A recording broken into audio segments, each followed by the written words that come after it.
ഇന്നത്തെ ദിവസം നമുക്ക് ആഘോഷിക്കാനുള്ള ചേച്ചി. ആ വീട്ടിൽ എത്ര ദിവസം ഞങ്ങളും പോയിട്ടുള്ളതാ, സ്വന്തം വീട് പോലെ. ചേച്ചി, ഇനി അത് ചേച്ചിയുടെ സ്വന്തം വീട് തന്നെയാ.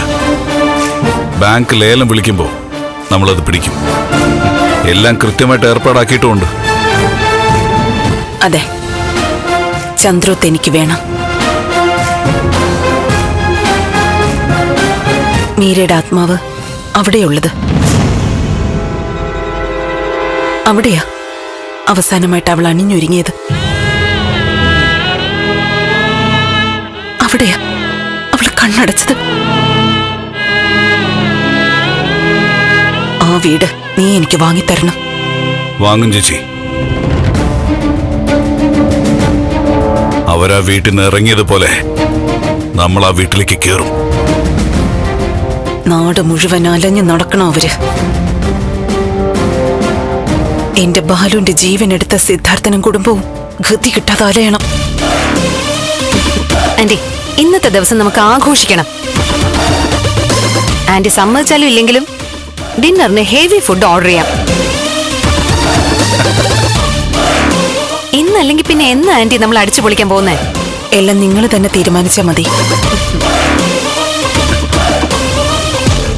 അത് ചന്ദ്രൂത്തുനിന്ന് ഇറങ്ങി അവരെങ്ങോട്ടാ പോയിട്ടുള്ളേന്നറിയോ?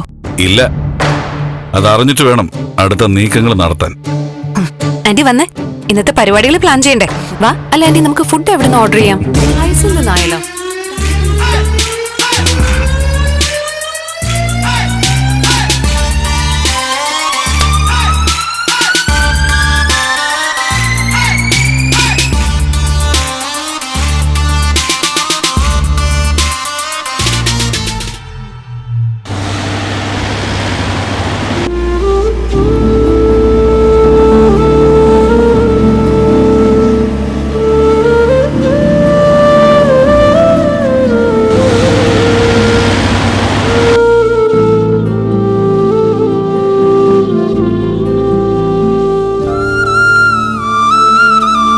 ഒരു ജന്മത്തിൽ തന്നെ പല ജീവിതം.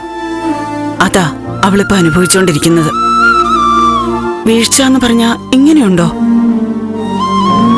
ഇപ്പൊ എനിക്ക് സങ്കടം ദേവിയെക്കുറിച്ചല്ല, പ്രഭയെക്കുറിച്ചാ. ഇതുപോലുള്ള ബുദ്ധിമുട്ടുകളിൽ ദേവി പതറില്ല, പക്ഷേ പ്രഭ തകർന്നു പോവും. മാളിക മുകളേറിയ മന്നന്റെ എന്ന് പറയുന്നത് സത്യ. തോളിൽ മാറാപ്പ് കയറാൻ കണ്ണടയ്ക്കുന്ന സമയം മതി. പക്ഷെ പ്രഭ ആന്റി ഇതിനപ്പുറം ഉള്ളത് ധൈര്യമായിട്ട് നേരിട്ട ആളാ. അതുകൊണ്ട് പിടിച്ചു നിൽക്കും. ഇത് സാധാരണ സംഭവിക്കുന്ന കാര്യമല്ല മോളെ. വീട് ജപ്തി ചെയ്യുക, വീട്ടിൽ നിന്ന് ഇറങ്ങി പോകേണ്ടി വരിക എന്നൊക്കെ പറഞ്ഞാ അത് ജീവിതം തന്നെ വെറുപ്പിച്ചു കളയും. ആ, എന്തായാലും സ്വന്തം മകളുടെ വീട്ടിലേക്കല്ലേ പോയത്. ആ ഒരു സമാധാനമുണ്ട്. സ്വന്തം മോളുടെ വീടായാലും മറ്റേത് വീടായാലും ശരി, സ്വന്തം വീടല്ലല്ലോ. അതിന്റെ ഒരു ശ്വാസമുട്ടൽ എന്തായാലും ഉണ്ടാവാതിരിക്കില്ലല്ലോ. പിന്നെ ഇങ്ങനെയൊക്കെ ജീവിച്ചവർക്ക് ഉള്ളിലൊരു നാണക്കേട് കാണും.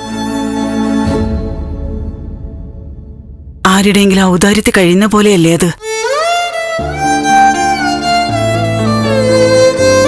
ഒന്നാലോചിച്ച വലിയ കാശുകാരായിട്ട് ജീവിക്കാത്തത് തന്നെയാ നല്ലത്. പണത്തിന് കുറച്ച് കുറവുണ്ടെങ്കിലും ഉള്ളതുകൊണ്ട് കഴിയാൻ പറ്റുമല്ലോ.